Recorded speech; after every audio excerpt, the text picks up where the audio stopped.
Shalom Aleichem, this is Rabbi Kovacs, and Mishnah Yomi today is Sanhedrin, chapter 5, Mishnah 5 and 6. Im motzu lo zechut. Remember, we're talking about a capital case, and the judges have just taken the witness testimony and begun deliberations. So if they find reason for acquittal, meaning if the majority of the witnesses look like they're going to vote for innocence, patruhu, they go ahead and vote, and they say he's pater, he's found not guilty. V'imlav, but if it looks like there's going to be a majority to convict, ma'avirin dino lemachar, then they actually delay the verdict, the conclusion of the case, until the next day. We mentioned this at the beginning of chapter 4. This is why we couldn't start a capital case on Erev Shabbos or Erev Yom Tov. Now, what would the judges do during this recess, during this delay? Hayu mizdovgin. They would pair off zugot, 2 by 2. They would basically get a chevrusa. Umima'atin b'ma'achal, and they wouldn't eat very much, just the bare minimum. V'lo hayu shotin yayin kol hayom. They wouldn't drink any wine or alcohol that entire day. V'nosin v'notnin kol halayla. And they, in their pairs, in their chavruta pairs, they would continue discussing the case to try to find a way to find the accused to be not guilty. And they would continue all night. Well, the macharat, in the next morning, mashkimin uva in the beit, they get up early and come and reconvene the court. Hamizoke omer, someone who argued for acquittal, would say, Ani mizoke, umizoke ani bimkomi. I was arguing for innocence yesterday, and I continue arguing for innocence today. Hamechayev omer, someone who thought yesterday he was guilty, would say, Ani mechayev, umechayev ani bimkomi. He says, I said mechayev, I said he's guilty, and I continue to say he's guilty. But hamalabed chova, malamed zchut, somebody who had argued he was guilty yesterday is allowed to change his mind and now argue for innocence. Aval malamed zchut, someone who said innocent yesterday, eino yachol lachzor lamed chova, cannot then change his mind and tilt towards guilty. Tau b'davar, if the judge wasn't sure what he had said yesterday, shnei sofer yadonim mazkirin otan, then the scribes who were writing down the arguments presented in court yesterday would remind each judge what they were tilting towards at the conclusion of yesterday's deliberations. Im matzu lo zechut, if they now find he has zechut, he has zechus, that the majority is going to say he is innocent, not guilty, patruhu, they acquit him immediately in law, but if not, omdim laminyan, they stand up to take a vote. And shnemasor mizakin achadasor mechayvin, if out of this court, remember it's a court of 23, if there's 12 who vote innocent and 11 vote to convict, zakai, he is innocent. There, a majority of 1 vote is good enough. But shnemasar mechayvin, if 12 vote he's guilty, ve'echad asar mizakin, 11 vote he's innocent, ve'afilu echad asar mizakin, ve'echad asar mechayvin, echad amerni yudea, or you have 11 versus 1 who says he's not sure. Afilu esri mishnayim mizakin o mechayvin, ve'echad omer eni yudea.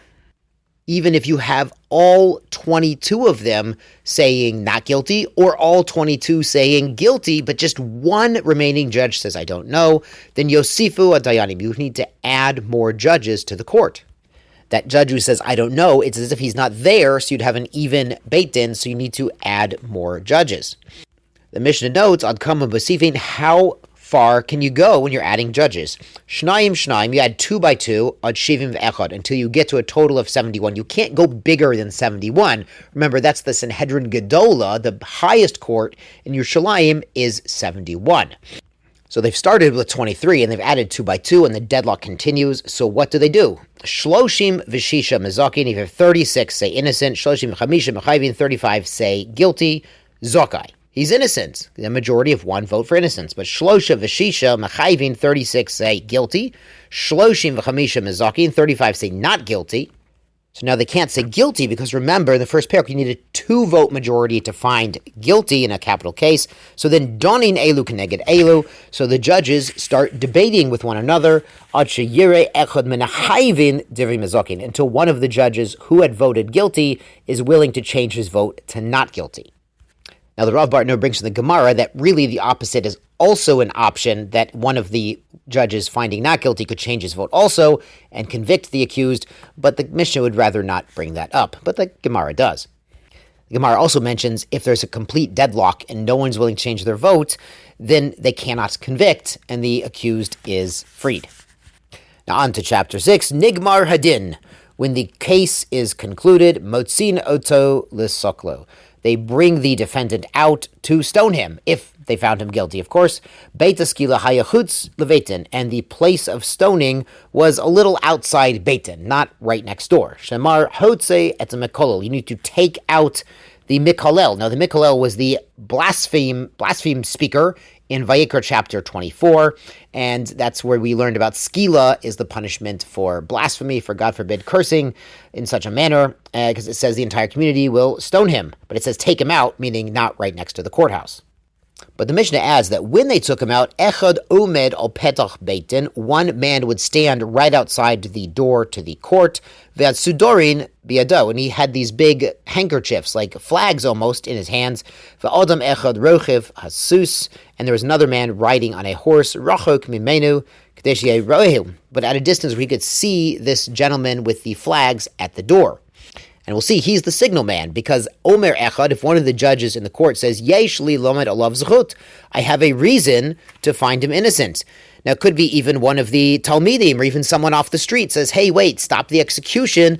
I have witnesses that he didn't do it. Then we would actually stop the execution. Holomenif bisidar, and he waves the flags, the handkerchiefs, vasus rotz mamido, and the guy on the horse runs after the execution party that's going out to the Makom Skilah, and they stop it.